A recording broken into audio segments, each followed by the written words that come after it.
dusome ibyahishuwe Yohana Apocalypse bice 5:5.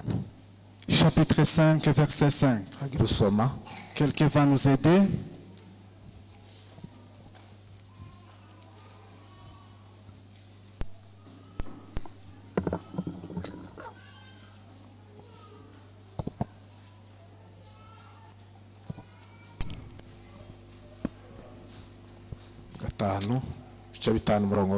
Chapitre 5 verset 5.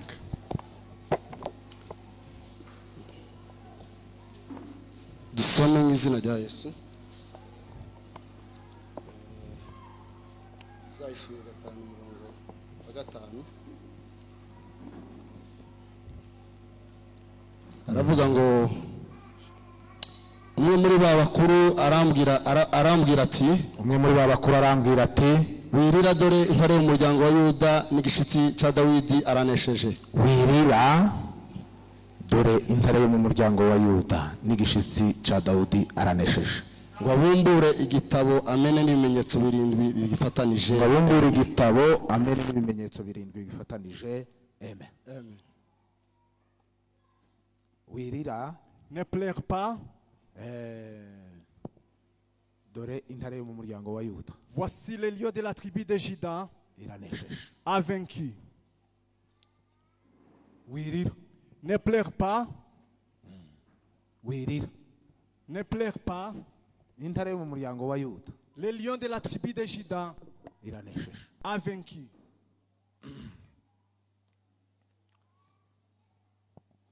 Ushobora kuba ari ufite ibintu bikuriza. Il y a les choses qui te font pleurer. Ikintu kiriza umuntu, les choses qui te font pleurer, ikintu kimubabaza, c'est quelque chose qui vous angoisse cyangwa kimugoye, ou qui vous est difficile. Kuko mwisi haba ibibazo byinshi. Parce que dans le monde il y a les problèmes. Birashoboka ko hari ibikuriza. C'est possible qu'il y a les choses qui te font pleurer. Birashoboka ko hari ibikubabaje. C'est possible que tu es angoissé. Birashoboka ko hari ibiguteye agahinda. C'est possible que tu es dans les chagrins. Ijambo ry'Imana riravuze ngo wirira. La Bible est bien dit ne pleure pas. Kandi impamvu utarira, Et la raison pour laquelle tu ne dois pas pleurer, kuko hari intare yo mu muryango wa c'est Yuda parce qu'il y a le lion de la tribu de Juda kandi yanesheje. et a vaincu.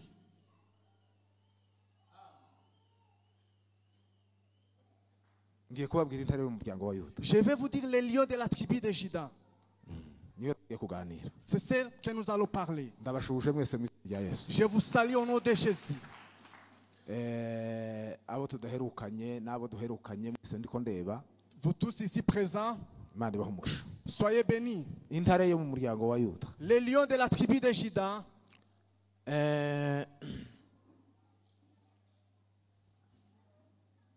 ari intare yo mu muryango wa Yuda. il y a le lion de la tribu de Juda. Bibiliya ivuga ibintu byiza cyane. La Bible déclare de bonnes choses.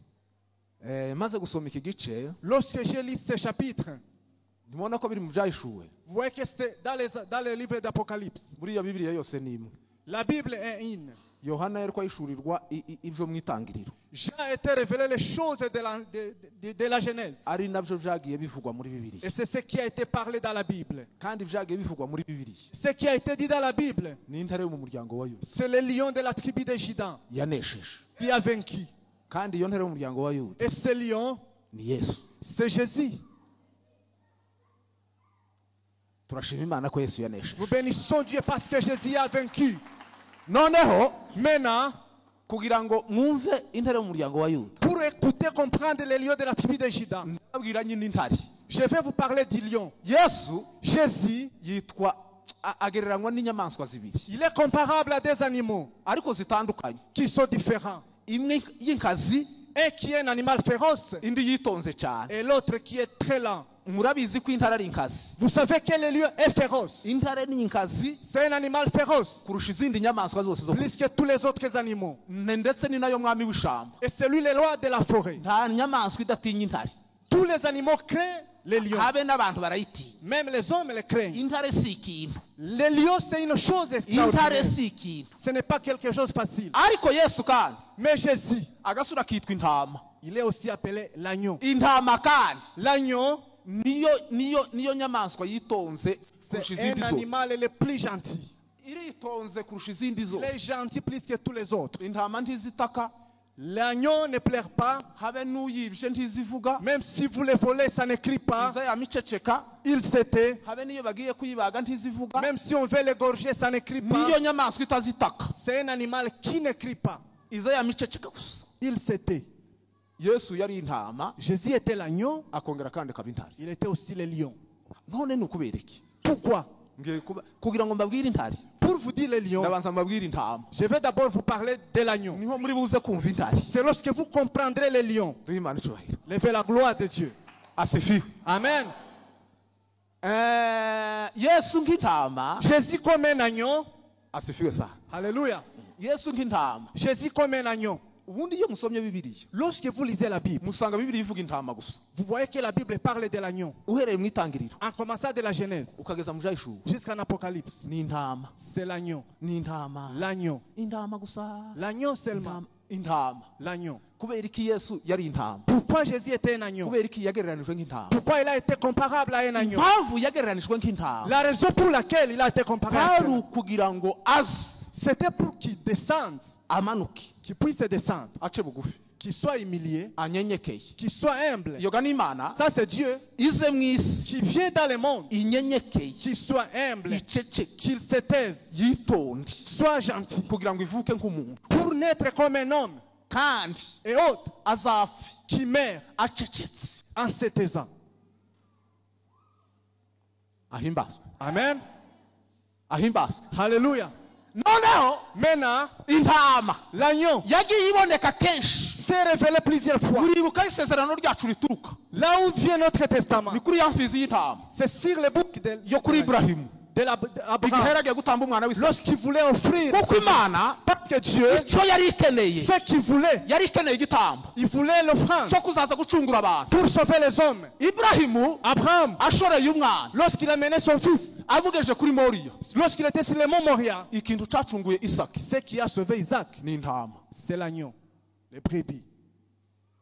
ahimbazwe. Alléluia. intama birabonetse. Et l'agneau était révélé. uko byasobanuraga C'était pour dire ko hari igitambo. qu'il y aura une offrande. buriya ya mfizi y'intama Si l'agneau yari ifashwe mu biti, qui était pris dans les arbres, yari Yesu wari ugifashwe n'ibihe c'était Jésus qui était pris par le temps kandi azaza ari nk'intama. et qui viendra comme un agneau. muribuka mu giputa. Souvenez-vous en Égypte. mu giputa En Égypte, ikintu cyakuye abanyesirayeli mu giputa, ce qui a fait les nubwo Égyptiens, imana yabwiye Mose c'est parce que Dieu parlait à Moïse. iramubwira ngo Il lui a dit, genda ufate abana b'intama. allez prendre les agneaux. kuva ico gihe Depuis ce temps, imana ishiraho itegeko Dieu a ordonné, iravuga ngo igihe il a cyose dit tout le temps, muzaza muterana que vous vous rassemblerez. ngo muze mubwira abana banyu Dites à vos enfants irusha uyu munsi, de ce jour, kuko uwo munsi habaye ikintu giteye ubwoba. parce qu'il y a quelque chose d'extraordinaire. buriya nta mugabo upfa kubyumva gusa ibyo. Aucun homme ne peut l'écouter. haleluya. Amen.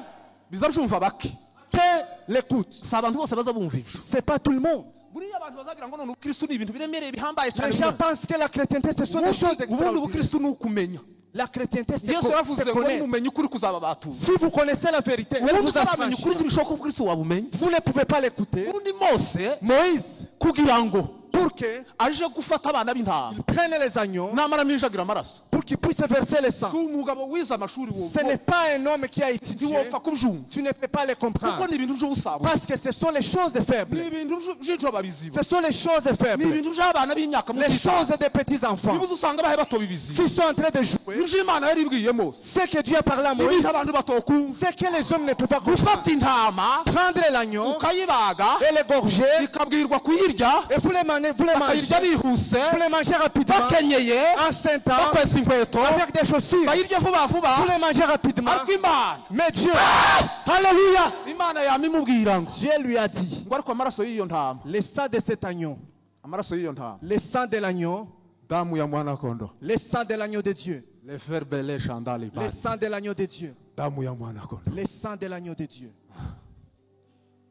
ayo maraso C'est ça. ngo yashire ku bihamambiro. Vous allez les mettre Non, sur les comprends pas. portails, nuko sur les murailles de la porte. naho Mose rero kugira ngo byemere, Pour écouter cela, bibiri zimbwira mu Baheburayo la Bible me dit en hébreu, zivuga ngo kwizera la foi, ngo niko kwatumye c'est par la foi ngo Mose que Moïse ngo aminjagira amaraso a versé le sang. ngo no kurema Pasaka. Il a créé la Pâque. ubundi Mose Moïse, icyo yari akoze ni kirakomeye. ce qu'il faisait, c'était extraordinaire. sasa iki kintu cyarantangaje. J'ai été étonné. gukizwa Être sauvé. mu yandi magambo ni nko kuba nk'umwana En d'autres mots, c'est être comme un enfant. mutoya utazi nk'ikintu Un petit enfant. wamara ukayoberwa n'ibindi Et tu es guidé par autre chose. kuko kugira ngo umugabo akizwe Pour qu'un homme soit sauvé. ukizwe neza Pour être sauvé.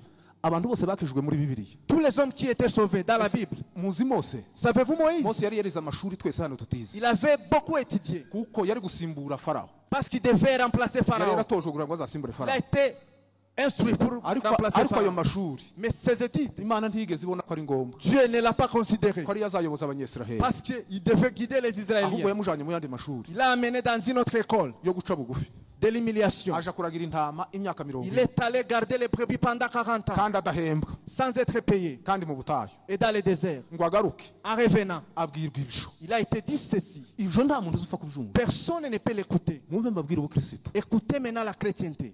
bwana sifiwe Amen. ubukristo si uguhota La chrétienté, ce n'est pas marcher en désordre. ni ukumenya ngo ese niki ndiho C'est connaître qu'est-ce que j'ai fait. imana imubwira iby'intama Dieu lui a parlé de l'agneau. mose arabyumva Moïse l'a compris. abibwira bene wabo Il a parlé à ses ati amis. igihe kirageze L'état est venu. muzamubwira ngo bene wabo barabyumvaga se Est-ce que ses frères l'ont connu? nibo batabyumvaga Ils ne comprenaient pas. ariko mose yari yabyumvise Mais Moïse l'avait compris. muzi icyo mose yari yumvise Savez-vous ce que Moïse avait mose compris? yari yamenye Il avait connu. buriya kera yari yabonye yesu Il avait déjà vu Jésus. kera yari yabonye yesu yaba Il avait déjà- kera yari yabonye yesu akubitwa Il a vu Jésus en train d'être frappé. hakiri imyaka ibihumbi nka bitatu cyangwa bibiri 2000, plus de 2000 ans. kera années abona avant. yesu arakubiswe Il a vu Jésus était en abona train de yesu frapper. arabambwe Il a été abona yesu crucifié. agiriwe Il nabi a vu être crucifié. yama amenya ko aribyo bigomba gucungura Il a abantu connu que c'est ça, c'est ce qui va sauver les hommes. yama bishikagararaho Il a considéré yama abwira cela. abanyesiraheli ngo Il a mwese dit, vous tous, mugende mu matungo yanyu mufate umwana w'intama allez prendre cyangwa l'agneau w'ihene parmi vos richesses. nimumara mu buryo gutyo Et nababwira vous allez la manger comme je ariko vous l'ai dit. amaraso Mais le sang, noneho murebe amaraso regardez le sang. amaraso y'ihene Le sang Amaraso d'une y'intama. chèvre ou de l'agneau. kuko muratekereza ngo uwo tubwira ngo Si on nous disait, uwo mbwira ngo amaraso y'ihene le sang d'une chèvre cyangwa y'intama ou de l'agneau, noneho ga saa ya yesu n'ay'ihene ce n'est pas le sang de Jésus. ngo ashobora gukora igitangaza Que c'est ça peut faire des hano miracles. ho byemera umugabo umwe Personne ne peut le comprendre. kandi ari imana yavuze Et même si c'est Dieu qui l'a dit. ubundi amaraso Le sang, ndetse n'aho ari uzuyahunga même là où il y a le sang, vous fouillez. ariko amaraso Mais le sang, uyaminjagire ku bimama vous allez répandre sur ni les ibintu murs. by'ubusabusa Ce sont des choses à faire. kuko bibiri iravuga ngo Parce que la Bible dit, ijambo ry'umusaraba kuba rimbuka la parole de la croix, ni ubufu si ceux qui périssent, Mon sarabikwa. c'est une folie. icacunguye abanyesiraheli Ce qui a sauvé les buriya Israéliens, ni intama c'est l'agneau y'amaraso yayo avec son sang. javugaga iki C'était pour dire ko igitambo kibonetse que l'offrande était trouvée kigomba gucungura qui abanyesiraheli devait sauver les Israéliens bakava mu bubata pour quitter dans l'esclavagisme. uwo ga yesu yabonetse deja Jésus était déjà trouvé. ariko yesu ga yabonetse Il est déjà trouvé. imana ngo imara yamivuga Dieu a dit, ngo iki kintu kibaye ce qui vient d'être fait, uyu ubaye umunsi wanje mukuru ça devient mon jour spécial. kandi igihe cyose Et tout le temps, ngo muze mubika umwana w'intama gardez l'agneau ngo nimumara mu butambi et puis vous allez l'offrir. ngo muziririze pasaka Vous allez obéir la Pâque kuva ico gihe depuis ce temps kugeza yesu aje jusqu'au retour de Jésus. duhe imana icyubahiro cyane Alléluia! intama niyo gusa yagendaga iboneka C'est l'agneau qui était visible. bagendaga babikira intama umunsi wa 14 On gardait seulement l'agneau pour le 14e jour. ubundi muri biriya harimo za pasaka 10 z'ingabo Dans la Bible, il y a bene za zindi ziteye ubwoba 10 grandes Pâques. izo pasaka C'est Pâques. ubundi pasaka n'iziritura C'est la Pâque qui explose. ahimbazwe yesu Amen. duhe imana icyubahiro ahimbazwe Alléluia. yesaya baramubonye On a vu, Esaïe l'a vu. ubundi yesaya Esaïe yari umuhanuzi uteye ubwoba était un grand prophète. iwe yabonaga ibintu biteye ubwoba Lui, il voyait les choses spéciales. yabonye avuka Il a vu naître, yabonye akura il a vu grandir, yabonye akora imirimo il a vu yose faire des miracles, yabonye azuka il a vu ressusciter. ariko ageze ku gice cya 53 Au 53e chapitre, yamabona intama il a vu l'agneau, yamabona yesu il a vu Jésus. ahimbazwe Alléluia. Alléluia. yamavuga ngo ni ukuri Il a dit, en vérité, ngo intimba zacu nizo yishizeho nos souffrances, il a ngo porté. imibabaro yacu niyo yikoreye Il a porté nos fardeaux. yamavuga ngo Il a dit, ngo yarababajwe il a souffert. ngo arageragezwa Il a été tenté. ngo ndetse ngo arashorerwa Il a été amené. ngo ajana nk'intama Il a été amené comme l'agneau ngo igiye kuyibagira pour aller être égorgé. igeze ibumbura n'akanwa Il ke n'a jamais ouvert sa bouche. uko yari kwabona yesu Il voyait Jésus. hari hakiri imyaka 700 Il y avait plus de 700 ans kugira ngo yesu azaze gupfa avant Jésus-Christ. yamabona intama yesu Il a vu l'agneau. yamabona ameze nk'intama Il a vu comme un agneau. ahimbazwe yesu Alléluia. ngo amarira amavuga ngo imibyimba ye ces blessures, ngo niyadukirisha c'est par ces blessures que nous ngo sommes. ntiyigeze abumbura no kana usarira Bibiliya yarambwiye La Bible aho m'a dit nyine muri Yesaya en Ésaïe, ngo ntiyari afite ishusho yo il kwifuza n'avait pas une image souhaitable. ukuntu Yesu yari ameze. La façon dont Jésus était. Haleluya. Alléluia. ngo ntiyari afite ishusho yo Il kwifuza n'avait pas l'image ngo ndetse souhaitable. yari asa n'uwanzwe n'Imana Il semblait être rejeté par ngo Dieu. ndetse nk'uwakubiswe nayo. Et c'est lui qui a été fouetté par celui-là. abantu bose ngo bamuhunga. C'est pourquoi tout le monde l'a fui. Nayo mpamvu umunsi yageze ku musaraba Sur la croix, babigishwa bose bari bahunze les disciples avaient fui, uretse Yohana gusa. sauf Jean. Asifiwe. Alléluia. Duhe Imana icyubahiro cyane. Levez la gloire. Si ibintu byorosheka. C'est pas facile. Haleluya. Alléluia. Bwana asifiwe. Amen. ngo buce Yesu aravuka. Jésus est né. Yesu ngo amare kuvuka Après avoir né, avuka yavutse mbere y'undi muntu wavutse. il est né avant. Wavutse mbere yiwe ni Yohana. Celui qui est né avant lui, c'est Jean. Umunsi umwe Le même jour, Mariya aratwita. Marie était enceinte. Mariya ngo atwite Lorsqu'elle était enceinte, marayika aramubwira ngo l'ange lui a dit, irukanke mu gihugu cy'urukiga va dans le pays, va au village, kureba mwene wanyu va voir ton ngo bashike proche. bararamukanya Ils se sont salués. ngo baramukanya. En se saluant, umwe yari atwite amezi atandatu quelqu'un avait 6 mois, undi atwite ukwezi kumwe. l'autre avait 1 mois. Elisabeth yari atwite amezi atandatu Elisabeth avait 6 mois, Mariya yari atwite Marie ukwezi était enceinte de 2 mois. muri Mariya En Marie, harimo Yesu, il y avait Jésus. muri Elisabeth En Elisabeth, harimo il y Yohana, avait Jean-Baptiste. kandi Yohana Et Jean-Baptiste, Yesaya rero amubonye.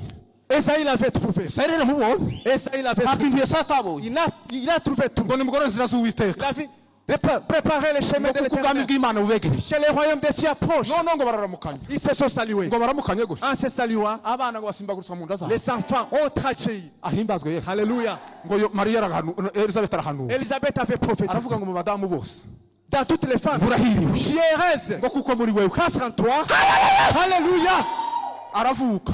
Il est né. ariko ari commentaire imwe nasomye J'ai lu un commentaire. ngo umunsi Yohana na Mariya na Elisabeth Lorsque baramukanye Marie et Elisabeth se sont salués, ngo abana banyu bavugana mu nda les zabo. enfants se sont parlé. Iyo ni commentaire. Ça, c'est un commentaire. ngo baravuganye ngo Ils se sont dit, ngo rendez-vous les rendez-vous ngo tuzohurira kuri Yorodani sur les Jourdains. ngo niho tuzokorera C'est là où nous allons faire les remises et reprises. niho tuzakorera akazi. C'est là où nous allons faire la remise et abana reprise. ngo baravuganye mu Les nda. enfants se sont kandi parlé. mu bagore bo ku isi Et parmi les femmes, abo bagore bombi les 2 femmes, Elisabeth yatwita Yohana. Elisabeth qui a mis au Buriya monde Yohana si umuntu. Jean-Baptiste aussi n'est pas Yohana quelqu'un, Souwino. il n'est pas moindre. Yohana Jean, Yohana ntigeze aja mu ivugabutumwa ngo arye ibiryo nk'ibi turya twe. il n'a jamais mangé la nourriture comme Ivugabutumwa celle que nous ryiwe mangeons. yaryaga ibintu bitangaje. Il mangeait les choses spéciales. yaryaga inzige. Il mangeait les sauterelles. umuntu uhoraga arya inzige C'est lui qui mangeait les inzoga sauterelles. bifite icyo bisobanuye. Ça veut dire autre chose. akarya n'ubuki bw'ubuhura. Il mangeait aussi Icyo les nacyo miels. bifite mbisi ivyo ndiho. Les miels aussi signifiaient Hamwe na autre Yesu chose. ubwiwe. Même Jésus lui-même. Yesu ubwiwe Jésus lui-même. yaravuze ngo mubaje abone n'abagore Parmi les choses, les actes qui sont nés des ngo femmes, ntawuruta Yohana. personne n'est grand que Jean. Yohana rero Jean, ahimbazwe Yesu. alléluia. Yohana rero Jean, muraho neza je vous salue. ndabashuhuje mu izina rya Yesu. Je vous salue au nom de Jésus. ako Yohana ni igitangaza. Jean était ko spécial. murumva Elisabeth Écoutez Elisabeth, ataratwita umuriro. il a fait l'effet à lui. muzi ko umunsi umwe Un jour, abantu bose bakoranye tout le monde se soit rassemblé. bakavuga ngo uriya mugabo ni muntu ki. Il a dit, qui est cet homme?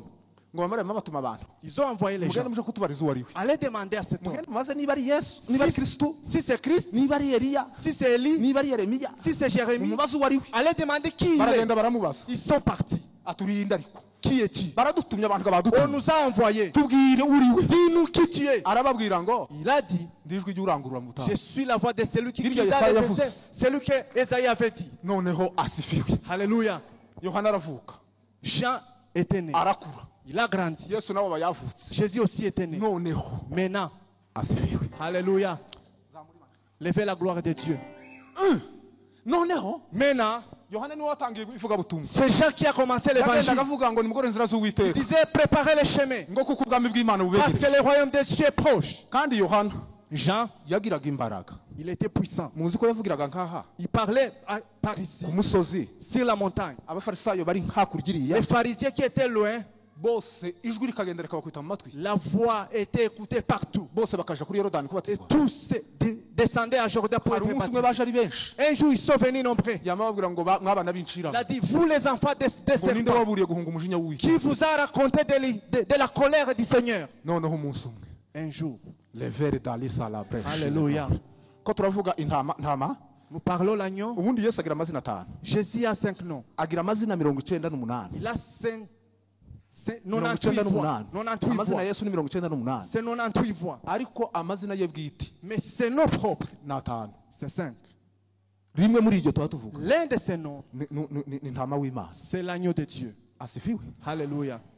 Noneho umunsi umwe. Un jour, rero un jour, Yohana yagiraga abigishwa biwe. il a fait ses disciples. Noneho Yohana aragenda. Il est parti. Ngo amare abona Yesu nawe ari kumwe Il n'abandi. a vu Jésus aussi avec ses disciples. Ngo amare kumubona gutya nkari. Lorsqu'il a vu de loin, Igice cya mbere.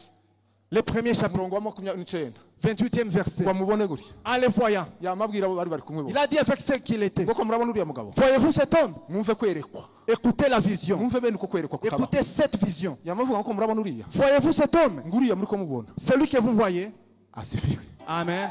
Ngo n'umwana w'intama w'Imana. C'est l'agneau de Dieu Ngo ukuraho ibyaha by'abari mu qui ôte les péchés du monde. ntiyamwise Yesu, Il ne l'a pas appelé Jésus. ntiyamwise Kristo, Il n'a pas appelé Christ. ntiyamwise Il umwami. n'a pas appelé roi. Yamavuga ngo Il uriya a dit celui-là, ngo n'umwana w'intama c'est w'Imana. l'agneau de Dieu Ngo ukuraho ibyaha by'abari mu qui ôte les péchés du monde. uwo mwana w'intama w'Imana. Cet agneau de Dieu. Icyatumye amwita umwana w'intama Pourquoi il w'Imana. a appelé l'agneau de Ni Dieu? ukuvuga ngo uwo murongo wonyine Ces versets, ni Bibiliya yose. c'est toute la Bible. N'umwana w'intama C'est w'Imana l'agneau de Dieu ukuraho ibyaha by'abari. qui ôte les péchés du monde. Noneho Maintenant, ini ntama kubera iki? pourquoi il est l'agneau? Kuko aje Parce qu'il est venu kuba igitambo.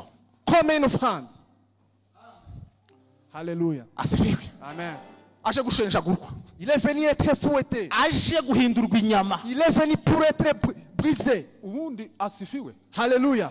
None se muratekereza ngo bari kushobora Imana se? Est-ce qu'on pouvait réussir Dieu? Mutekereza ngo bari gufata Imana bakayishobora? Est-ce qu'il pouvait arrêter Dieu? Ariko yabaye Il intama est devenu l'agneau, araceceka s'est humilié, bamugira uko il a bashaka fait comme il voulait, yigeze abumbura il n'a n'akanwa. pas ouvert sa bouche. Kamburishi Cambridge, umunsi umwe ngo yabonye iriya filime bazaberekana Yesu. il a vu le film de Jésus. Kuko bari barasobanukiwe ibintu. Parce qu'ils avaient entendu les choses. Noneho ngo abona baramukubise. Il a vu fouetté. Abona bamucumisa imisumari. Il a été cloué. Kuko muzamubona kuri ya shusho Comme hari. vous voyez sur l'image, Muzamubona ya shusho Yesu azataka. Jésus pleure un peu Yes, ça va, va. sur l'image. Kamburishi ico gihe kera. À cette époque, Hari hatarabona kujijuka cyane nk'iyashize iminsi. ça fait plusieurs années. Kamburishi yamavuga ngo uyu si Yesu. Il a dit ça, ce n'est pas Jésus. Uyu iki Ça, kintu munzani. ce n'est pas Jésus. Uyu si Yesu uyu. Il n'est pas Jésus. Bati Yesu Bibiri yuko yambwiye. La Bible, c'est ce m'a dit. Bati ntigeze abumbura n'akanwa. Il n'a pas ouvert sa bouche. Bati ntigeze ataka. Il n'a pas pleuré. Muzi ko Yesu atigeze ataka. Jésus n'a pas crié. Muzi ijoro bamuraranye. Vous savez, la nuit, Abasirikare 600. 700 Ririya militaires, joro muzamumva bazabita ijoro ry'imibabaro. la nuit de souffrance, Muzi ko bamugiriye nabi. il a été fouetté. Muzi ko bashoboka zamupasanya nk'umupira. Il a été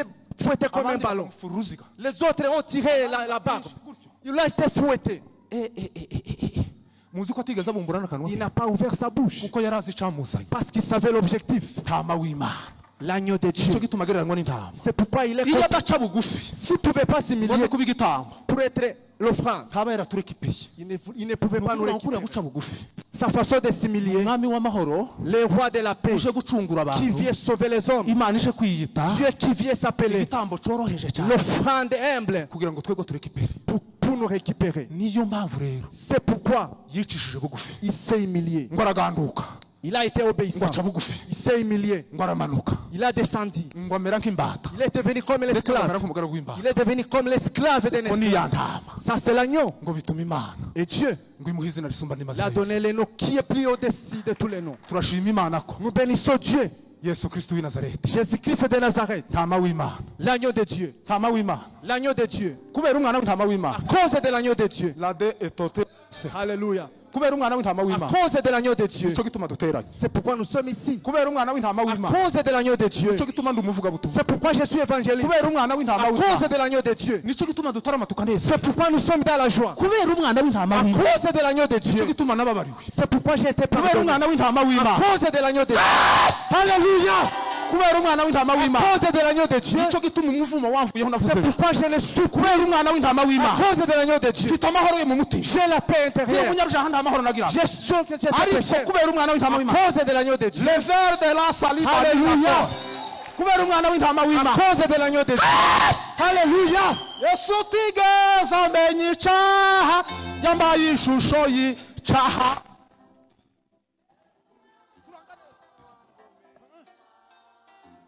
Abwimbabazi duma takele sasaki. Alléluia. Yesu tigeze amenya icyaha ishusho y'icyaha. Wagomeye Imana abwimbabazi. Yesu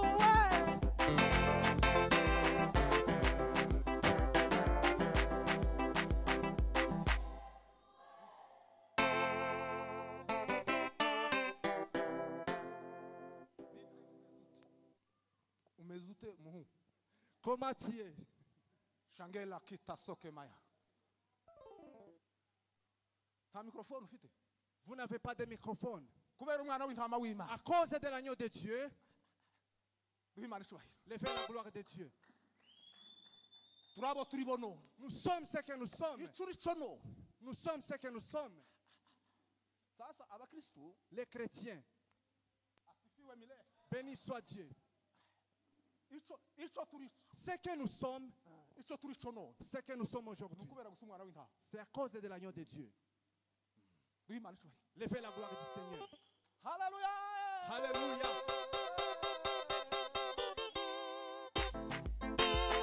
Yesu tige zamenye icaha yabaye zoyicaha.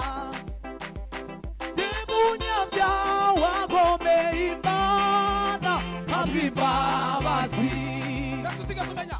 Yesu tige zamenye icaha yabaye zoyicaha. Umunyabyaha wagomeye Imana abw'imbabazi. Yesu tige zamenye icaha yabaye zoyicaha. Umunyabyaha wagomeye Imana abw'imbabazi. Yesu we, Yesu we, shima ko wangishije. Yesu we, shima ko wangishije. Yesu we, shima ko wangishije. Yesu we, shima ko wangishije. Yesu we, shima ko wangishije. Yesu we, shima ko wangishije. Yesu we, shima ko wangishije. Yesu we, shima ko wangishije.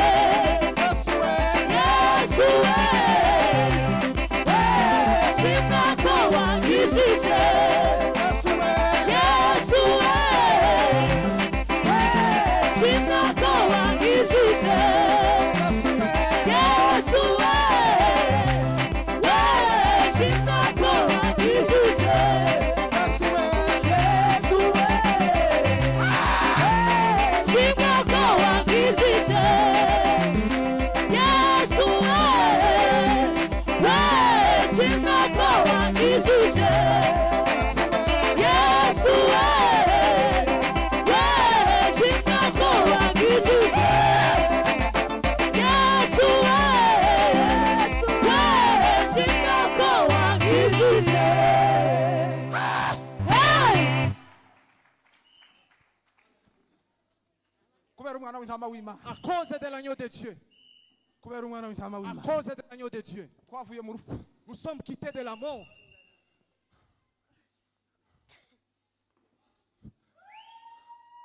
Sinkigihembwe ngo ashire. Tashira ngumwaka singikinyejana singikinyagihumbi ahora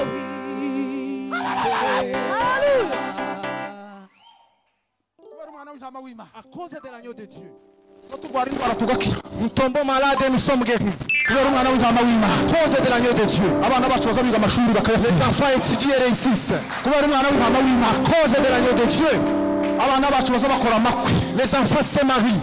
Kandi abapagani bakabishaka. Et pourtant les païens ne sont pas au courant. Watinze. Kubera umwana w'intama w'Imana. À cause de l'agneau de Dieu. Muzamura amaboko bari hano. Levez la gloire du Seigneur. Haleluya. Umwana w'intama w'Imana. Haleluya. Kubera umwana w'intama w'Imana. À cause de l'agneau de Dieu. Tuzoja mu ijuru. Nous irons au ciel. Kubera umwana w'intama w'Imana. À cause de l'agneau de Dieu. Haleluya. Isezerano ryawe. Twakabana Kuribamo. kwenda basogokuru sogokuruza. Asifiwe. Amen. cause de l'agneau kubera umwana w'intama twarakijijwe. nous sommes sauvés. Muri mvera vuze ngo nimeokoka na saba. Le chanteur dit je Dhambi suis zangu sauvé zimepona. et les péchés sont pardonnés. Nataka kumtumikia. Je vais les servir, Mwokozi wangu siku zote. mon sauveur tous les jours. Uzamubwira abantu. Écoutez, Cyagira umuntu uzoguca intege. que personne ne te décourage. Uzamubwira gusanga kubera umwana w'intama. Dis-lui à cause de l'agneau, Tuzi amakuru yiwe. tu ne sais pas ces Umuntu nouvelles. naza akaguca intege. Si quelqu'un te décourage, Ukaburana nawe. ne parle pas avec lui. Kuko nuburana nawe. Si tu parlais avec lui, azagutsinda. il va te vaincre. Kuko hano hanze Parce qu'ici, turatsindwa. nous sommes vaincus. Hano hanze ndiyoburana n'abantu ngo Tu ne peux pas parler aux gens et ne pas être bafite vaincu. amasheriya y'isi. Parce qu'ils ont beaucoup de... Ariko twebwe Mais nous, ni Kristo wabambwe. c'est Christ crucifié. Asifiwe. Alléluia. Alléluia. Kubera umwana w'intama w'Imana. À cause de l'agneau, Kubera umwana w'intama w'Imana. à cause de l'agneau de Dieu, Ako turaberewe ba. nous sommes fiers, Turaberewe mu kagira nous Imana. sommes bien vêtus. Ntituberewe gani imyenda. C'est pas par cause des habits, Kubera umwana w'intama w'Imana. c'est à cause de l'agneau. Kubera umwana w'intama À w'Imana. cause de l'agneau de Dieu, Twashize ubwoba. nous sommes libres. Zamuri manishwa. Asifiwe. Alléluia.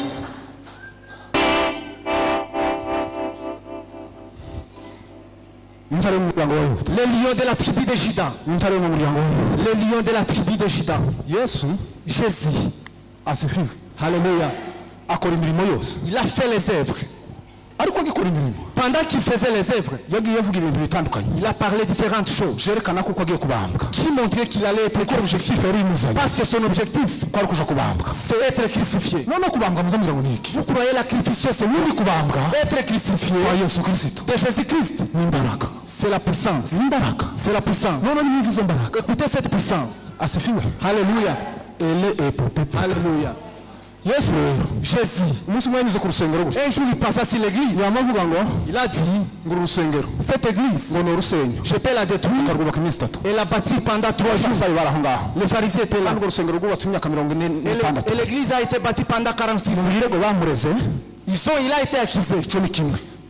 C'est l'une des raisons pour laquelle il a été accusé. Kandi twanga icyo cyari gikomeye. Et c'était fort. Noneho Maintenant, undi munsi un autre jour, abafarisayo baraza. les pharisiens sont venus. Bamubwira ngo twereke ikimenyetso. Il a dit, montre-nous les signes. Bamubwira ngo nta kindi kimenyetso nabereka. Aucun autre signe Uretse icya Yona. à cause, à part celui de Jonas, Akagaruka mu minsi itatu. avalé par les poissons. C'était pour dire qu'il allait mourir Akazuka ku munsi wa et gatatu. ressusciter le 3e jour. Ngo bukereye Et puis, Yesu Kristo Jésus-Christ, aja gusenga il est allé prier mu gashamba k'i Getsemani. dans la forêt de Gethsemane. Aho ngeze Là où je suis, uko kera abaye intare il devient maintenant le lion. ntakibaye intama. Il n'est plus l'agneau, Kera intare watangiye. il devient maintenant le lion. Umva rero amakuru. Écoutez maintenant. Umva biri kuzivuga. Écoutez ce que dit la Bible. Haleluya. Alléluia. Yakobo Jacques.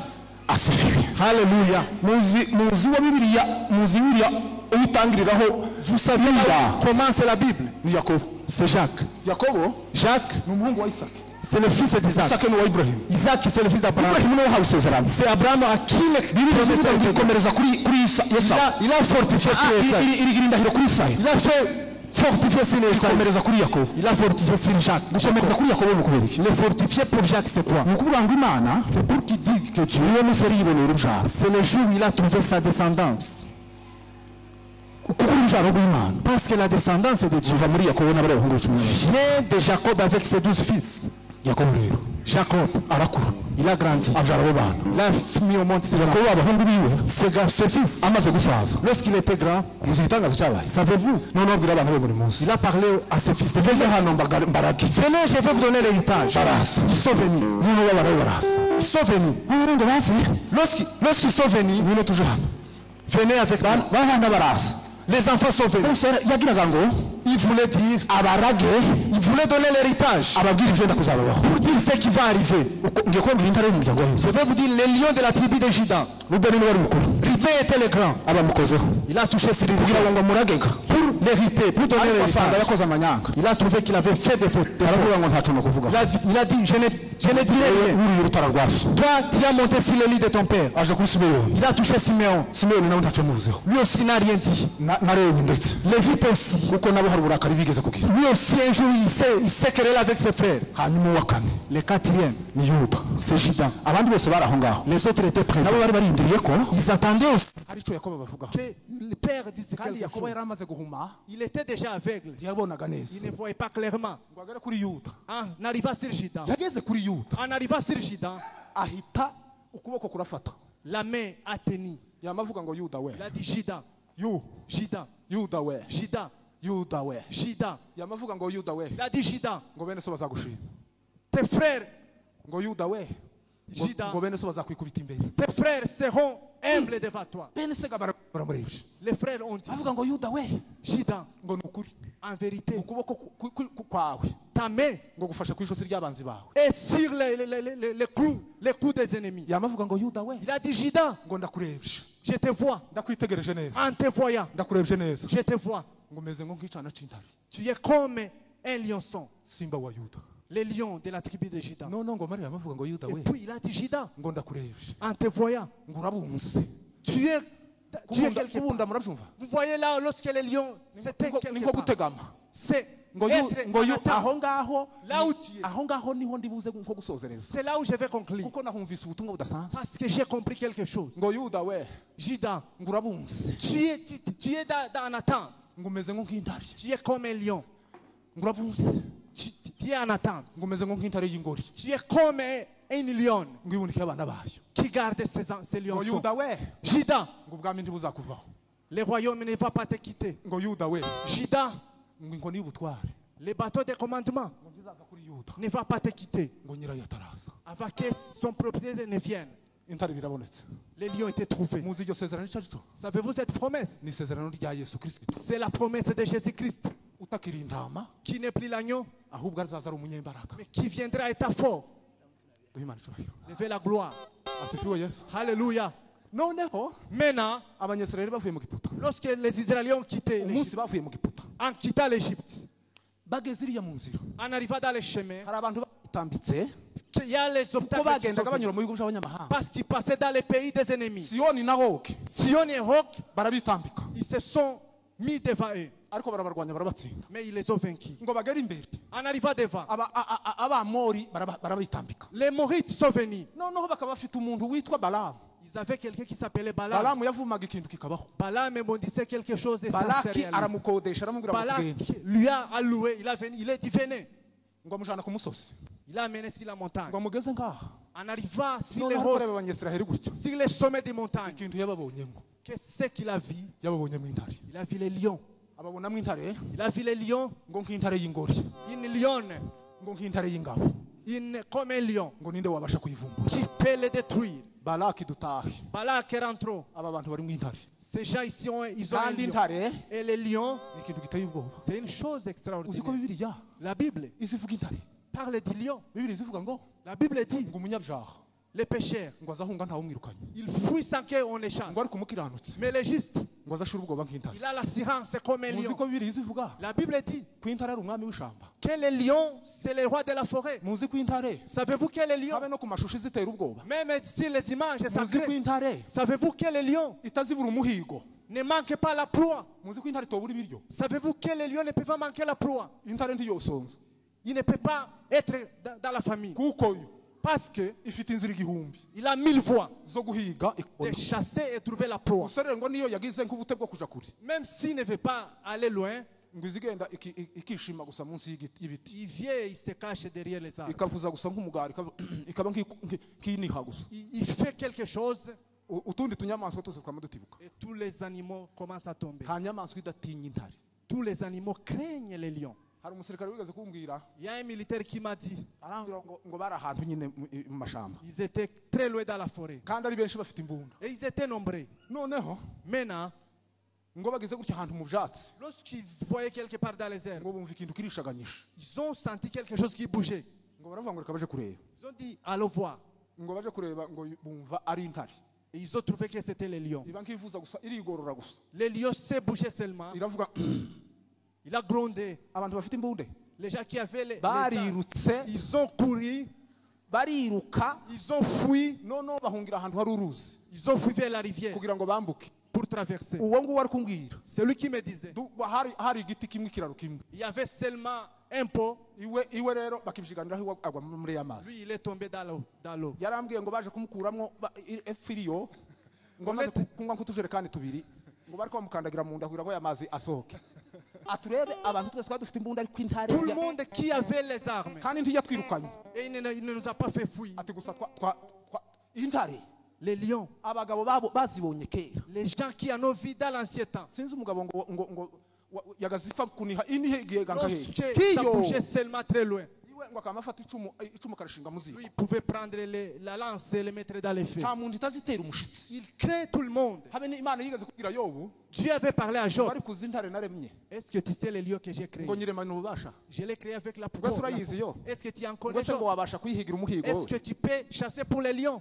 intare Les lions, si ikintu c'est pas quelque chose de facile. ntiyigereranwa n'imbaraga Il est comparable à la ni force. ububasha C'est la puissance. ni ubutwari C'est le pouvoir. ni ugukomera C'est la force. ni ubutsinzi C'est la victoire. nico gituma Imana C'est pourquoi. Alléluia. nico gituma Yesu C'est pourquoi Jésus, agereranwa nk'intare il est comparable au lion. Yesu rero Jésus maintenant, levez la gloire du Seigneur. ahimbazwa Yesu Alléluia. ubutumwa bwanje bugiye gusozwa Je suis presque à la fin.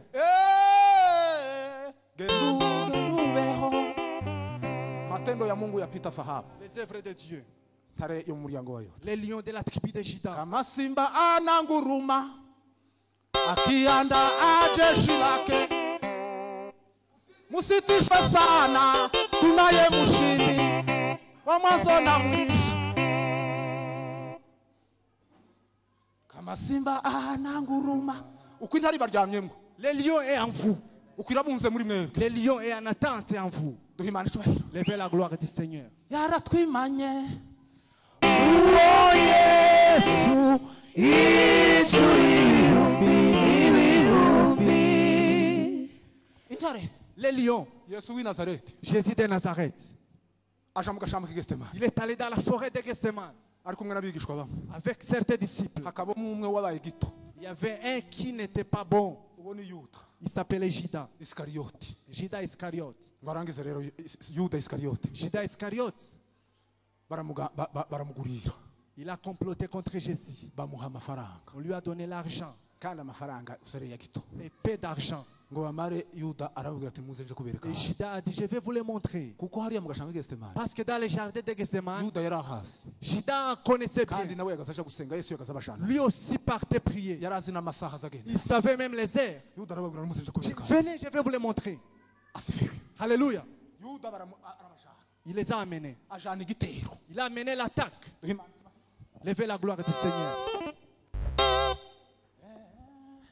ubundu mwana wawe sitinya waratsinze haleluya baba bajanye igitero On a amené l'attaque. noneho igitero barakijana En l'amenant, ngo harimo abatambyi il y avait les harimo sacrificateurs, abasirikare il y avait les militaires, n'abagaragu avec les serviteurs. Yuda aragishoreye Il a amené l'attaque. n'imuri Avec la torche. ngo barakijana Il a amené. arakijana Il a amené. ngo amare Maintenant, ngo bageraho Yesu ari ils sont arrivés là où se trouvait Yes, Jésus. frère. Jésus. ngo arababaza ngo ese murashaka nde Que cherchez-vous? kera yari yabaye intare Il était déjà l'agneau. Les lions. murashaka nde Qu'est-ce que vous cherchez? murashaka nde Qui cherchez-vous?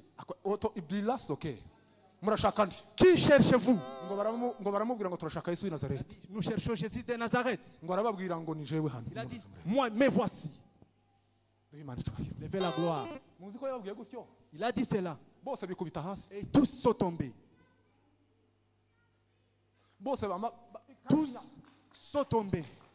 bose bamabitura hasi Ils sont tous tombés. kuriya kera yari yabaye intare yo mu muryango Il wa était Yuda déjà devenu les imbaraga lions. kera zari zabonetse Il était déjà devenu les lions. arasura arabaza irya kabiri Deuxième fois. batese murashaka nde Qui cherchez-vous? bati turashaka Yesu w'i Nazareti Nous cherchons Jésus de Nazareth. bataba nimubareke Laissez-les. bati njyewe nije mugomba gusa Me voici.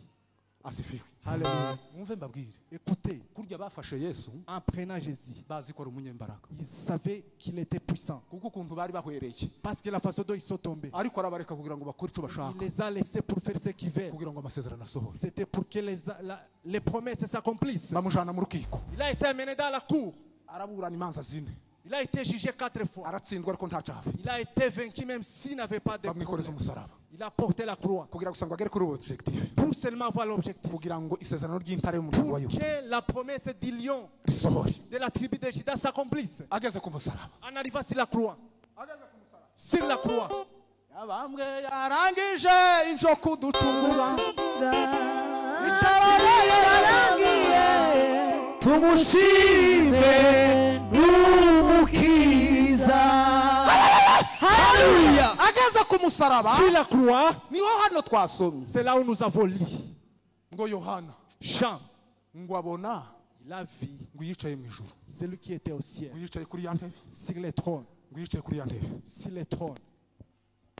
ngo ayibona n'igitabo, La vie avec un livre, ngo ayibona n'igitabo, avec un livre. ngo kandi icyo gitabo Et ce livre ngo cyari kibumbye, était fermé. ngo kandi Et ngo cyari cyanditse inyuma n'imbere, sur lequel était écrit devant et derrière. ariko ngo cyari kibumbye, Mais c'était scellé. ariko icyo gitabo Mais ce ngo livre, kikaba gifatanishije il était, ibimenyetso il y birindwi. avait les sons qui l'entouraient. Ivyo bimenyetso birindwi, C'est cette son. noneho ngo Yohana akirebye Lorsque Jean l'a vu, ngo abona il a trouvé ngo umuntu uri kugendagenda, quelqu'un qui marchait ngo abaza ngo ese en demandant ngo ninde wabasha kubumbura kino gitabo, qui peut ouvrir ce livre. ngo mu ijuru Au ciel no mu isi et sur la terre, no ikuzimu même sous la ngo terre, habura umuntu n'umwe personne n'a été ngo trouvé wabumbura icyo gitabo. qui pouvait ouvrir le livre. ngo amaze Yohana ararira, Et Jean a pleuré.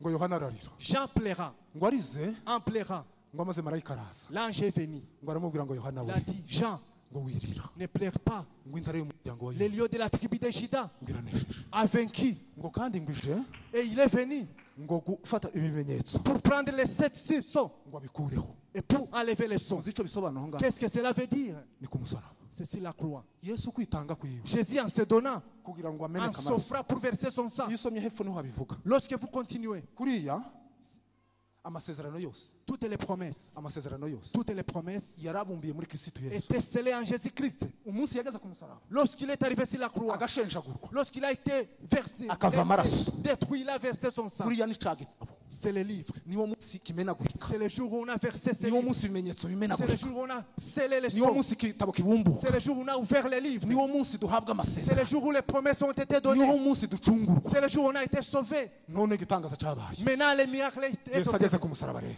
sur la croix. muzi ibintu byabaye, Écoutez ce qu'il y a eu. duhe Imana icyubahiro. Haleluya. yari akiri Il intama, était encore l'agneau. icya mbere Première chose, umwenda watabutsemo kabiri, les rideaux étaient séparés. kera ibintu byari byakomeye, Les choses étaient...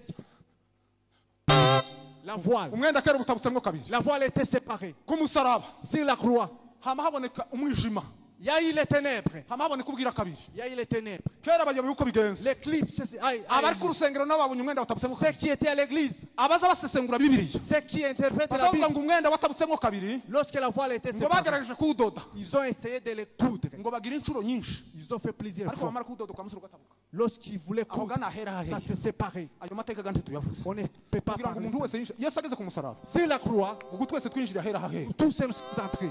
igishitsi ngo amaze batararuha baruhuka, Avant qu'ils se reposent, igishitsi kiba kirabaye. les rejetons étaient venus. Duhe Imana icyubahiro, ahimbazwe Yesu. Alléluia. Batararuha baruhuka, Avant qu'ils se reposent, ibitaro biba biramenaguritse, les rocs étaient séparés. byari bibundika imva z'abera bose iyo bariye, Ceux qui ensevelaient, guhera kuri ba Abeli à commencer par Abel ukageza kuri ba Yohana, jusqu'à Jean-Baptiste, ibitaro byama bitangira kumenagurika, les sépulcres étaient batararuha baruhuka, détruits. Avant qu'ils se abera reposent, banatangira kuzuka, les saints avaient commencé. ariko barindira umunsi wa gatatu. Ils ont attendu le 3e jour. Duhe Imana icyubahiro. Muzi ko bateranye Ils se sont rassemblés. umunsi Yesu yari ku musaraba, Lorsque j'étais assis sur la croix, ngo bama bavugana ils ont dit, ngo uyu muntu tubambye, celui que nous avons ngo ni crucifié, ukuri n'umwana en w'Imana. vérité, il était le Fils de Dieu. Kuriya n'imbaraga bari babonye, C'était la puissance qu'ils umunsi avaient Yesu trouvée. azuka, Lorsque Jésus était ressuscité, muzi abari bacunze imva ye, savez-vous ceux qui gardaient la tombe? bose bamye bikubita hasi, Ils sont tous tombés. nibo bahawe amafaranga On a donné l'argent. bati mugende ntimuvuge, Allez, ne dites pas qu'il est ariko ressuscité. ntibigeze baceceka, Mais ils ne se sont pas dit. kuko sinjari ibintu byo guceceka. Parce que c'était les choses pour Uwahuye lesquelles on ne uwahuye pouvait n'intare ntazaceceka. pas. Celui qui a rencontré les lions, Yesu Kristo rero Jésus-Christ, kubera intare y'umuryango wa à Yuda cause du lion de la tribu de Juda. asifiwe. Amen. Duhe Imana icyubahiro. Nabaye ngegete cy'inganza marumbo, sinzi ukuntu mwayikozeho. wabaye kigiza w'abantu n'Imana, ntare ya Yuda yaranesheje, yakojeje Satani kimware, ntare ya Yuda yaranesheje, yakojeje Satani kimware, yabaye igiti cy'inganzamarumbo. Haleluya. ahimbazwe Yesu. Alléluia. Duhe Imana ishimwe. Usifiwe Yesu Kristo. Mwokozi mzuri kabisa. Usifiwe Yesu Kristo. Bwana nitakuona mbinguni. Yesu ageze mu mva. Dans la tombe, Yesu ageze ikuzimu. Jésus, lorsqu'il était dans la tombe, Ele ekosimo longolo. alléluia, Yesu ageze mu mva. lorsqu'il était dans les tombes, Hari imirimo yagiye gukora. il a les œuvres qu'il a fait. Tari mu muryango wa Yuda aranesheje. Les lions de la tribu de Juda vaincu. Nibyo ba Yakobo bariko babona. C'est ce que Jacob a vu. Nibyo ba Dawudi bariko babona. C'est ce que Job avait vu. Nibyo ba Yesaya bariko babona. C'est ce que Esaïe avait trouvé. Nibyo Yohana ariko kusanya byo. C'est ce que Jean avait rassemblé. Yesu agera mu mva. Il est arrivé dans la tombe. Afata abakristo bose. Il a pris tous les saints. Amaze gufata abakristo bose. Après avoir les pris, Uhere kuri Babeli. en commençant par Abel, Ukageza natwe. jusqu'à nous, N'abandi bazakizwa avec bose. d'autres qui seront sauvés. Arabafata bose. Il les a pris, Ikintu yamashe gukora. ce qu'il a fait. Ababika ahantu gutya. Il les a gardés quelque part. Arabahisha Il gutya. les a cachés. Bati nimuhagarara ngaha. Il a dit, arrêtez-vous par là. Dibila sombele. Alléluia. Bangolo bongo sokoma. Amen. Ankromeke sambali. Akoye koze. Dutele beriki salaka. Ankremete televori. Ako wanyega yekuraje. Ele ekosike modendebo. Asifiwe mile. Amen. Ako Yesu ni muzima bacu. Jésus est vivant. Akigera mu mva gutya. En arrivant dans la tombe, Yahise afata abakristo bose. il a pris tous les saints. Guhera kuri Babeli. En commençant par Abel, Ukageza natwe turiho. jusqu'à nous tous. N'abandi bazawukizwa. Avec d'autres qui seront sauvés. Twese aradufasha. Il nous a pris. Aradufata. Il nous a pris. Abankuduhishira ku Il bana. nous a cachés quelque part. Araduhisha Il gutya. nous a cachés quelque part. Aravuga ngo nimundindire. Il a dit, attendez-moi là-bas. Timubwire ngo niba ari gusa bari bariho. Ce n'est pas cela seulement. Namwe mwicaye aho. Avec vous tous ici présents. Bibiri iravuga gute? La Bible dit ceci. Yesu yaravuze ngo Jésus a dit, ngo abo wampaye ngaha. ce que tu m'as donné, Ngo les ntawe ushobora grâces, kubamfunura mu maboko. personne ne peut les tirer de ma main. Koga naha ayo masaha. Ce sont les... Hajya bazavuga ngo hagarikiwe n'ingwa agira gute? Aravoma. Duhe Imana icyubahiro cyane. Levez la gloire du Seigneur. Noneho ngo arangije. Après, Aravuga ati nimuhagarare aho il ngaha. a dit, attendez-moi là-bas. Aja mu mva rero. Il est allé dans la tombe. Buriya Yesu Jésus, ageze mu mva. en arrivant dans la tombe, Ntiyabaye acitse umwana w'intama. il n'a pas été appelé l'agneau de Dieu. Yabaye intare. Il est devenu le lion. Akora imirimo rero. Il a fait les œuvres. Kuko Mana Parce que Dieu yabwiye Mariya. avait dit à Marie, Sorry yabwiye Eva. il a dit à Ève, Ngo uruja ruzakomoka muri wewe la mugore. descendance Ngo ruzakumena Satani. va écraser la tête de Satan. Uko ni uwo munsi. C'est ce jour-là. Kuja kumena umutwe. Allez écraser sa tête. Ni ubutware n'ubutsinzi. C'est le pouvoir et la Amaze victoire. ikuzimu rero. Dans la tombe, Ya minsi itatu muzamwumva yagezeyo. les 3 jours que vous entendez, Yaramaze gufata abakristo. il avait pris les chrétiens. Abakura muri Gihori. Il les a fait tirer de Guion. Abashira ahantu. Il les a cachés quelque part. Arababwira ngo nimuhagarare. Il a dit, attendez, Ya minsi itatu igere. les 3 jours que ça Hari arrive, icyo ngiye gukora. je vais faire quelque chose. Umva ibintu bitatu yakoze. Écoutez ce qu'il a fait. Ikintu cya mbere yakoze. Première chose, Yafashe Satani. il a pris le diable. Amukandagira Il umutwe. a écrasé sa tête. Aramubwira ngo hagarara aho Il a ngaho. dit, attendez-moi là-bas. Ameponda kichwa. Il a écrasé sa tête. Cha ile nyoka. La tête du Ibilisi serpent. ameshindwa. Il a écrasé la tête du diable. Alléluia. Ahimbazwe Yesu. Amen. Amaze kumukandagira umutwe. Après l'avoir écrasé, Amunyaga ifunguzo. il a tiré les clés. Duhe Imana icyubahiro. Alléluia. Amunyaga ifunguzo. Il a ravi les clés. Amunyaga ifunguzo. Il lui a ravi les clés. Muzi ifunguzo yamunyaze. Savez-vous les clés qu'il a ravi? Bwana sifiwe. Alléluia.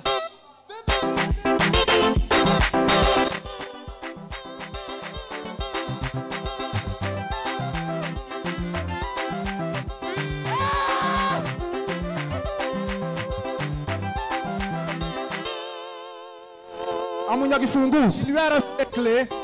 Amunyaga ifunguzo. Il lui a ravi les clés. Bwana sifiwe. Alléluia. Muzi izo funguzo. Savez-vous ces clés? Umunsi Satani afata umuntu. Lorsque le diable avait pris Umuntu l'homme, wese wapfaga. tout le monde qui mourait, Satani yamubikaga ahantu. Satan les cachait quelque part. Yamara akamukingirana. Et puis il fermait. Kuriya n'abarimo bari bakingiranye. Avec tout le monde était fermé quelque part. N'abamosi bari bakingiranye. Même Moïse était quelque part. Hitwaga Gihori. Ça s'appelait Guéror. Yesu ngo aze. Lorsque Jésus était Bagere venu mu mva. dans la tombe, Abakura muri Gihori. il les a tirés de Guéror. Barangize rero. Et puis, Amunyaga za funguzo. il lui a ravi les clés. Asimbazwe Yesu. Alléluia. Arangije rero. Après, Aramufata. il a pris, Aramufungirana. il a enfermé. Arangije Yesu. Et puis, Ico yakoze niki? qu'est-ce qu'il a fait? Afunga ikuzimu. Il a fermé l'enfer. Arangije Et puis, afungura paradiso. il a ouvert les paradis. abera bose Tous les saints ngo amara arazuka étaient ressuscités. ngo azuke Après avoir ressuscité, azukana n'abera bose il est resté avec tous les saints. ku muri aha ngaha Vous tous cités. umuntu wese yakijijwe Lorsque vous êtes sauvés, Alléluia, abazutse il est ressuscité. niyo mpamvu umunsi azuka Lorsqu'il est ressuscité, abashitsi barabonetse on a vu les visiteurs, bazutse ceux qui étaient ressuscités.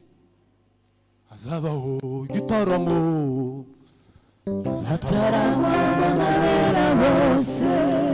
icyo gitaramo Cette veillée bituma yohana arira wirira Yohana wirira dore mu muryango cyangwa ya Yuda yaranesheje abumbura ico gitabo. duha imana icyubahiro cyane levez la gloire du Seigneur. noneho Maintenant, yesu rero Jésus, azukana abera bose il est resté avec tous les saints. amaze kubazukana Après avoir ressuscité, uku turahisha nous sommes cachés. icya kabiri Deuxième chose, turimo imbaraga nous avons la puissance. izo mbaraga rero Et cette puissance, n'izindi zo mu muryango wa yuda c'est la puissance du lion. umura Ne crée rien. intare yo mu muryango wa yuda Le lion de la tribu de Juda yaranesheje a vaincu. humura Ne crée rien. shira ubwoba Sois rassuré. intare yo mu muryango wa yuda Le lion de la tribu de Juda yaranesheje a vaincu. hari umuntu wagazu ugenda nijoro Il y a quelqu'un qui marchait pendant la nuit ngo buce arakizwa et puis il a été sauvé. ugenda nijoro n'abagenda joro nyine Ce sont les gens qui partent pendant la nuit. ngo buce arakizwa Et puis il était sauvé. ngo buce ngo amare gukizwa Après avoir été sauvé, ngo abaramaze se biza bibagendekera gute qu'est-ce qui arrive?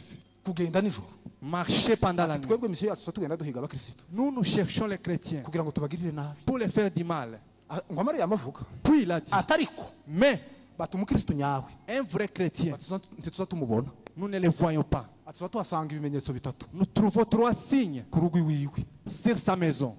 ati ngaho bivuge Dis-le. ikimenyetso cya mbere Le premier signe, ngo iyo bageze ku rugo gutya lorsqu'on arrive sur sa maison, rw'umukirisitu la maison d'un chrétien, umukirisitu usenga un chrétien qui prie mu kuri no mu mwuka en vérité et ngo en baza esprit, basanga urugo rwiwe ruri mu nyanja il trouve que sa maison est entourée par la mer kandi batazi koga et ils ne savent pas nager. bakabonaga nta handi bari bunyure Et ils ne trouvent pas là où partir. ko mwumva imana ukuntu isigaye Écoutez ce que Dieu fait.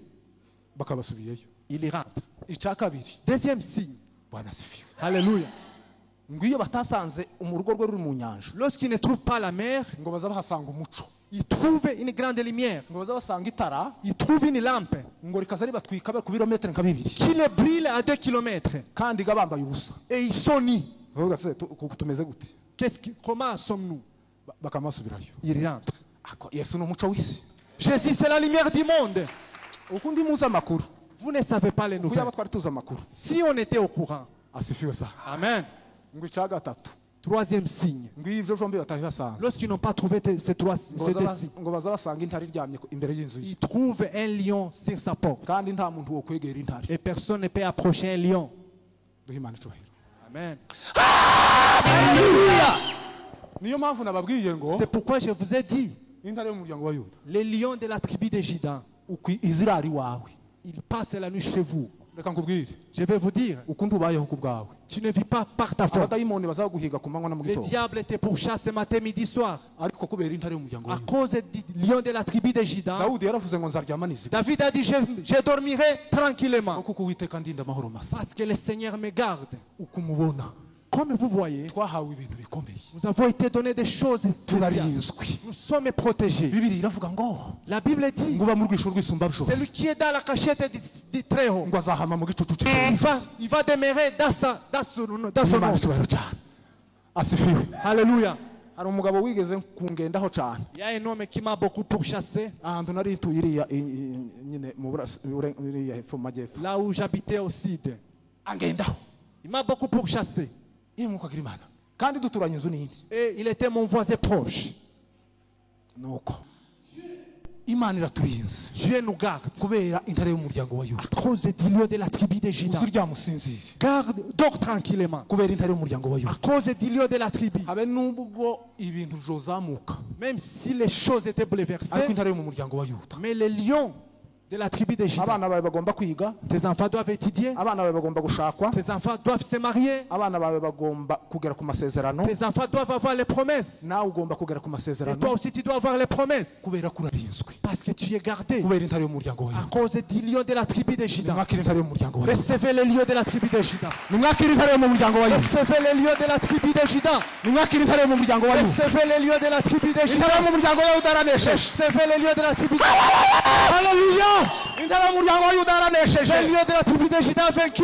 Niyo mpamvu uzamubona tugenda n'ubwoba, Si nous marchons avec la paix, kuko tutazi abo turi bo, c'est parce que nous ne sommes pas qui nous sommes. tutazi abo duhagazemo, Nous ne savons pas qui nous sommes. ariko yaranesheje. Mais il a vaincu. Turiho kubw'Imana, Nous vivons par la grâce de Dieu. tuzaja mu ijuru kubw'Imana, Nous irons au ciel par la grâce de Dieu. kuko dufite Parce que nous avons Yesu Kristo Jésus-Christ nk'intare y'umuryango wawe. comme les lieux de la tribu de Juda. Imana ihimbazwe Jésus soit béni. kuko iryo sezerano ryuzuye. Parce que cette promesse est accomplie. Turi ku butsinzi, Nous sommes dans la victoire. tuzahora dutsinda, Nous allons vaincre. twaranesheje, Nous avons vaincu. tuzahora turi abaneshi Nous sommes des vainqueurs iteka ryose. éternellement. Muze muririmba mushize ubwoba, Chantez avec assurance. muze mugenda mushize ubwoba. Marchez avec assurance. Bwana asifiwe sana. Alléluia. Ugenda uvuze rya pendo. Reka tube ni minota nk'ibiri, wari wandiye indi nk'itatu. Deux Iminota minutes. nk'itatu, tube nk'abagira. Nous allons faire quelque chose. Tube nk'ababasitinga nanone. Nous allons exploser. Duhe Imana icyubahiro cyane. Alléluia. Ahimbazwe Yesu. Amen. Intare yo mu muryango wa Yuda. Les lieux de la tribu de Juda. Mwicaye aho ngaho. Comme vous êtes là, Intare iryamye iwawe. les lieux est chez vous. Intare iryamye ku buzima bwawe. Les lieux est sur ta vie. Irabuze. Il est en attente. Intare irabuze. Il est en attente. Intare irabuze. Il est en attente. Intare irabuze iwawe. Il est en attente chez Ninde vous. wabasha kuyivumbura? Alléluia. Ninde wabasha kuyivumbura? Qui peut, Ninde wabasha kuyivumbura? peut le brusquer. Tera hano. Alléluia.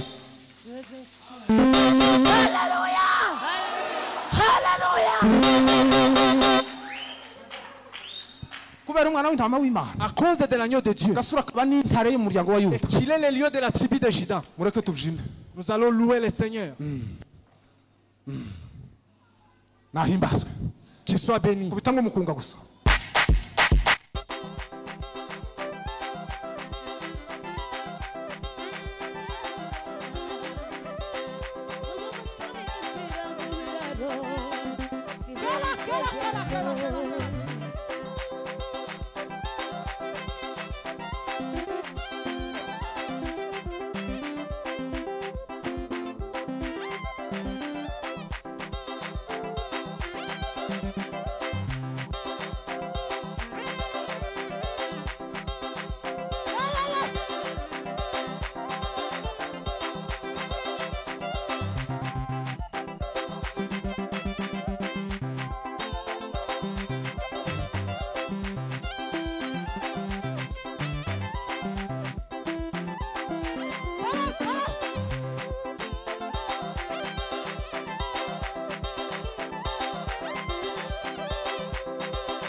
Babarira gato.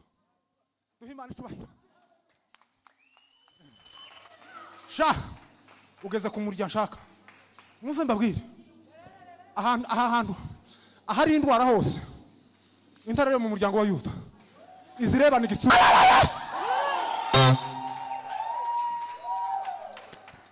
nta n'irindi sengesho dusenga. Ibibazo dufite tugiye kujereka intare y'umuryango wa Yuda. Amazi birebe n'igitsure. Ikibazo ufite cyose intare y'umuryango wa Yuda. Uvuga gusa ngo yaranesheje. Ubwira indwara ngo intare y'umuryango wa Yuda yaranesheje. Ubwira ikibazo ufite ngo intare y'umuryango wa Yuda yaranesheje. Zambura Imana icubahiro. Ahimbazwe Yesu. Kora twagiye. Kora.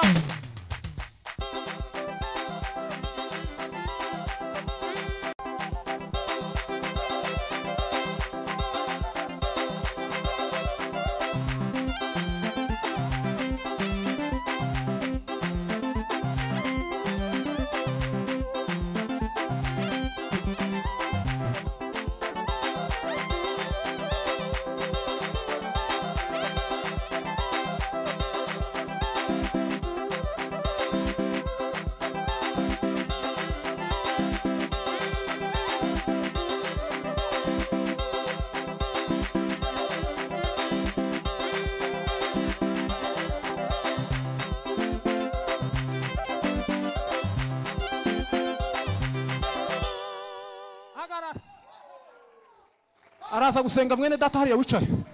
Ubwo zadusengana ahantu. Uwo mudamu natambuke. Tambuka. Tambuka hagarara aho ngaho gutya. Kaha imbere gutya. Mwene da muri rukankana we gutya. Muri hari ibintu tugomba kubohora nka famiye. Buri intare y'umuryango wa Yuda. Izibohora umuryango. Umuryango kavuze ariko ugiye kubohoka ubunyene.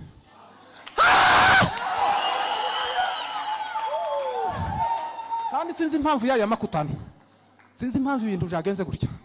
Intare mu muryango wa Yuda. Uhite mwirukana we. Asifiwe. Kora.